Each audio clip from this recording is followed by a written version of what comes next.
জাহিদ মালেক স্বপন আওয়ামী লীগ সরকারের আমলে 4 বার সংসদ সদস্য হন।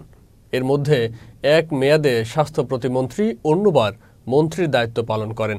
কিন্তু এই সময়ে ক্ষমতাকে কাজে লাগিয়ে হাতিয়ে নিয়েছেন হাজার কোটি টাকা।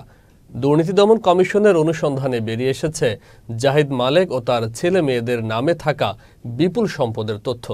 এক মানিকগঞ্জেই এই পরিবারের নামে থাকা ৬,০৫৩% জমির তথ্য পেয়েছে সংস্থাটি। বিস্তারিত প্রতিনিধি আফ্রিদি আহমেদের পাঠানো তথ্যচিত্রে ডেস্ক রিপোর্ট। মানিকগঞ্জ জেলার বিভিন্ন মৌজায় কেনা জমির মধ্যে জাহিদ মালেকের নামে রয়েছে ২,১৯৩.053%। তার ছেলে রাহাত মালেকের নামে ১,৭৪২.016% এবং ২,১১৮.78% জমি কেনা হয়েছে মেয়ে সিনথিয়া মালেকের নামে।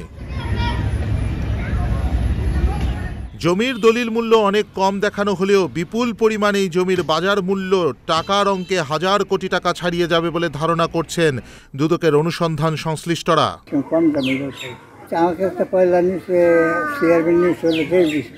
জায়গা বেচার ইচ্ছা ছিল না, বেচলাম চাপা করে মন্ত্রীদের হাতে থাকে চেয়ারম্যানই কিনে ৬,০০০ প্লাস যে জায়গাটা তার নামে পাওয়া গেছে, সে এইটা জোর কইরা কম দামে ক্রয় করেছে, মানুষকে ভয়ভীতি দেখায়। এতদিন ক্ষমতার অপব্যবহার করেছে জাহিদ মালেক স্বপন। সুষ্ঠু তদন্তের মাধ্যমে এর কঠিন বিচার দাবি করছি। সরকারি ওষুধ উৎপাদনকারী প্রতিষ্ঠান এসেনশিয়াল ড্রাগস কোম্পানি লিমিটেডের মানিকগঞ্জের কারখানা স্থাপনের জন্য একটি প্রকল্প পাশ হয়েছিল, সেখানেও হয় ব্যাপক দুর্নীতি।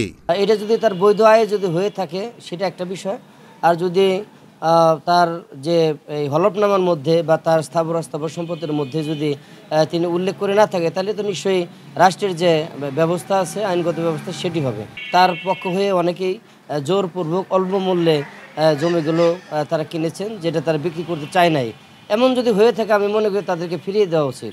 এছাড়া একনায়কতন্ত্র কায়েম করে নিজের আত্মীয়, পরিবারের লোকজন ও তার ঘনিষ্ঠ সহচরদের দিয়ে বালুমহল সিন্ডিকেট, চাকুরিতে নিয়োগ বাণিজ্য, পরিবহন খাতে চাঁদাবাজি ও সিন্ডিকেট সহ বিভিন্ন দুর্নীতি, অন্যায়, অত্যাচারের সাথে জড়িত ছিলেন সাবেক এই স্বাস্থ্যমন্ত্রী।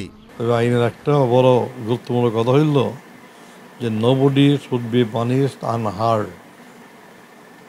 যত বড়ই অপরাধী হোক না কেন, তাকে তার আত্মপক্ষ সমর্থনের সুযোগ না দিয়া অন্যের কথায় তাকে শাস্তি দেওয়া যাবে না।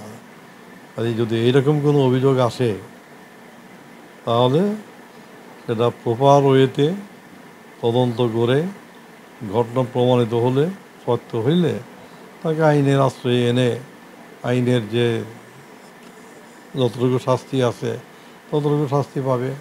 সরকারের কাছে এলাকার সচেতন জনগণের দাবি, এসব অবৈধভাবে অর্জিত সম্পদ বাজেয়াপ্ত ও জোরপূর্বক ভয়ভীতি দেখিয়ে স্বল্প মূল্যে যাদের থেকে জমি নেওয়া হয়েছে তা ফিরিয়ে দেয়া। ফুলেল Chowdhury, channel S news desk.